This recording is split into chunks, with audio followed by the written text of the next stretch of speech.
السلام علیکم۔ یہ ہے اردو ایکشن ٹیلز۔ آپ سب سے گزارش ہے کہ میری اس ویڈیو کو لائک اور شیئر کریں اور میرے چینل کو سبسکرائب کریں۔ یہ ہے خواجہ حسن نظامی کی کتاب بیگمات کے آنسو، جس میں 1857 غدر کی کہانیاں لکھی ہیں اور مغلیہ شہزادوں اور شہزادیوں کے دردناک اور سچے احوال لکھے ہیں۔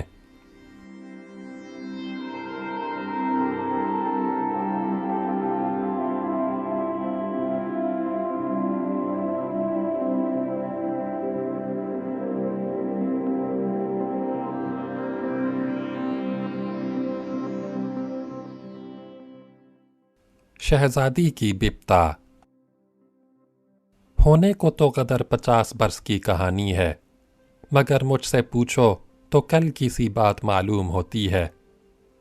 ان دنوں میری عمر 16-17 برس کی تھی۔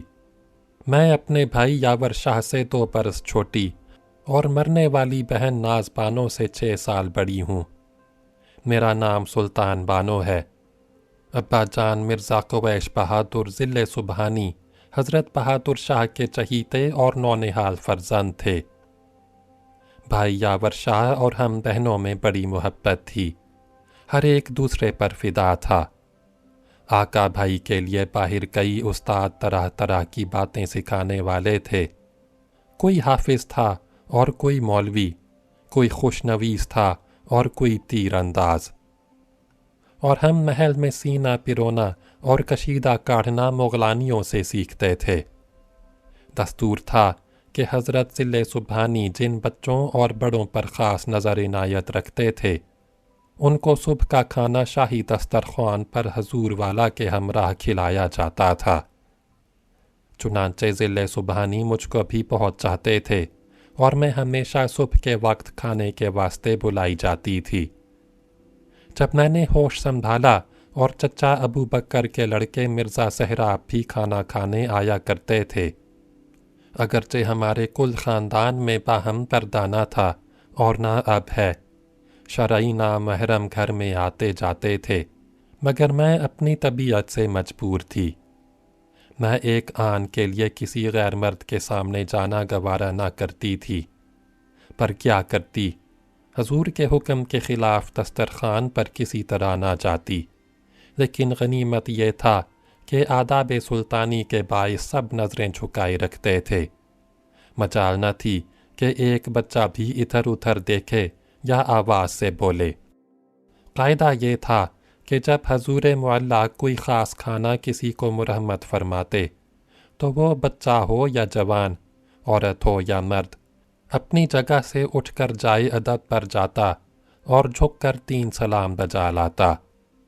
ایک دن میرے ساتھ بھی یہی اتفاق پیش آیا کہ حضور نے ایک نئی قسم کا ایرانی کھانا مجھ کو عطا کیا اور فرمایا، سلطانہ، تو کچھ کھاتی ہی نہیں۔ ادب اور لحاظ ایک حد تک اچھا ہوتا ہے، نہ کہ اتنا کہ دسترخوان پر سے بھوکا اٹھا جائے۔ میں کھڑی ہوئی اور جائے ادب پر جا کر 3 آداب بجا لائی، مگر کچھ نہ پوچھو، اس مشکل سے آئی گئی کہ دل ہی جانتا ہے۔ ہر قدم پر الجھتی تھی اور اوسان خطا ہوئے جاتے تھے۔ اب میں سوچتی ہوں کہ وہ زمانہ کیا ہوا، وہ خوشی کے دن کہاں چلے گئے، جب ہم اپنے محلوں میں آزاد و بے فکر پھرا کرتے تھے۔ ضلع سبحانی کا سایہ سر پر تھا اور لوگ ہمیں ملکہ عالم کہہ کر پکارتے تھے۔ دنیا کے اتار چڑھاؤ ایسے ہی ہوتے ہیں۔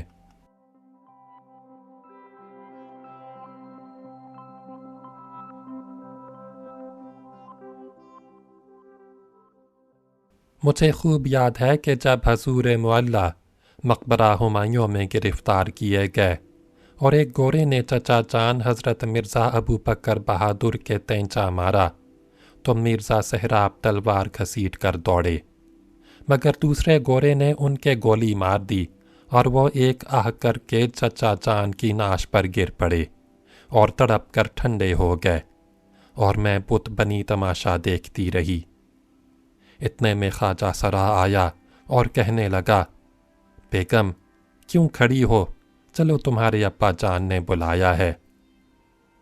میں اس بے خودی کے عالم میں اس کے ساتھ ہو لی۔ دریائی دروازے سے اتر کر دیکھا کہ ابا جان مرزا قویش بہادر گھوڑے پر سوار ننگے سر کھڑے ہیں۔ تمام چہرے اور سر کے بال خاک آلود ہو رہے ہیں۔ مجھے دیکھتے ہی آنسو بھر لائے اور فرمایا، لو سلطانہ، اب ہمارا بھی کوچ ہے۔ جوان بیٹا جس کے چہرے کی آرزو تھی آنکھوں کے سامنے ایک سکھ کی سنگین کا نشانہ بن گیا۔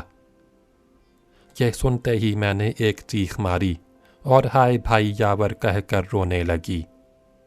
وہ گھوڑے سے اتر آئے، مجھ کو اور نازبانوں کو گلے لگا کر پیار کیا اور تسلی دینے لگے اور کہا، بیٹی اب لوگ میری تلاش میں بھی ہیں، 2-4 گھڑی کا مہمان ہوں۔ تم ماشاءاللہ جوان اور سمجھدار ہو، اپنی چھوٹی بہن کو دلاسا دو اور آنے والی مصیبتوں پر صبر کرو۔ خبر نہیں اس کے بعد کیا پیش آنے والا ہے۔ جی تو نہیں چاہتا کہ تم کو تنے تنہا چھوڑ کر کہیں جاؤں، پر ایک نہ ایک دن تمہیں بن باپ کا بننا ہی پڑے گا۔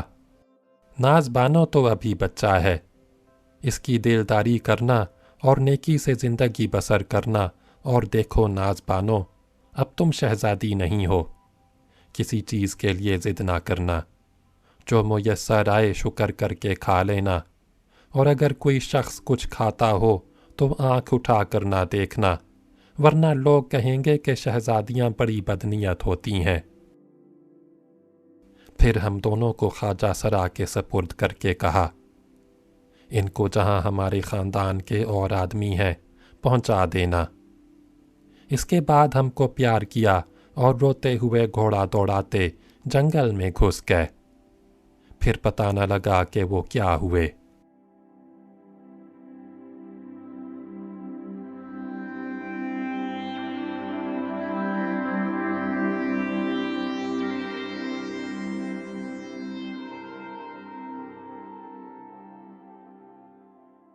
خواجہ سرا ہم کو لے چلا۔ یہ ہمارے گھر کا قدیمی نمک خار تھا۔ تھوڑی دور تک نازبانو جو نازوں کی پلی ہوئی تھی چلی، مگر پھر پاؤں کی طاقت نے جواب دے دیا اور قدم چلنا 2 بھر ہو گیا۔ مجھ کو بھی کبھی پیدل چلنے کا اتفاق نہ ہوا تھا۔ جگہ جگہ ٹھوکریں کھاتی تھی، مگر بانوں کو لیے ہوئے چلی جاتی تھی۔ اتنے میں نازبانوں کے ایک نوکدار کانٹا چبھ گیا اور وہ ہائے کہہ کر گر پڑی۔ میں نے جلدی سے اس کو اٹھایا اور کانٹا نکالنے لگی، مگر منہ خواجہ سرا کھڑا دیکھا کیا، اور یہ نہ ہوا کہ میرے ہاتھ بٹا لیتا، بلکہ چلنے کی جلدی جلدی کرنے لگا۔ بہن بولی، آپا جان، مجھ سے پیدل نہیں چلا جاتا، ناظر کو بھیج کر گھر سے پالکی منگا لو۔ گھر اور پالکی کا نام سن کر میرا جی بھر آیا اور اس کو تسلی دینے لگی۔ خواجہ سرا نے پھر کہا کہ چلو بس ہو چکا، جلدی چلو۔ نازبانوں کا مزاج تیز تھا، وہ نوکروں کو ہمیشہ سخت سست کہہ لیا کرتی تھی، اور یہ لوگ دم بخود ہو کر سن لیتے تھے۔ اسی خیال سے اس نے خواجہ سرا کو پھر 1-2 باتیں سنا دیں۔ کمبخت کو سنتے ہی اتنا غصہ آیا کہ آپے سے باہر ہو گیا اور بڑی بے ترسی سے بن باپ کی دکھیا بچی کو ایک تمانچہ مارا۔ بانو بلبلا گئی۔ وہ کبھی پھول کی چھڑی سے بھی نہ پٹتی تھی، یا ایسا تمانچہ لگا۔ اس کے رونے سے مجھ کو بھی بے اختیار رونا آ گیا۔ ہم تو روتے رہے اور خواجہ سرا کہیں چلا گیا۔ پھر خبر نہ ملی کہ وہ کیا ہوا۔ ہم دونوں بمشکل تمام گرتے پڑتے درگاہ حضرت نظام الدین اولیاء میں پہنچے۔ یہاں دہلی کے اور خاص ہمارے خاندان کے سینکڑوں آدمی تھے، مگر ہر ایک اپنی اپنی مصیبت میں گرفتار قیامت کا نمونہ تھا۔ کسی نے بات تک نہ پوچھی۔ اسی اثنا میں وبا پھیلی اور پیاری بہن نازبانو اس میں رخصت ہو گئی۔ میں اکیلی رہ گئی۔ امن ہوا جب بھی مجھ دکھیا کو سکھ نہ ملا۔ آخر خدا کا کرنا ایسا ہوا کہ انگریزی سرکار نے ہم لوگوں کی پرورش کرنی چاہی اور میرا 5 روپیہ مہینہ وظیفہ مقرر ہوا، جو اب بھی ملتا ہے۔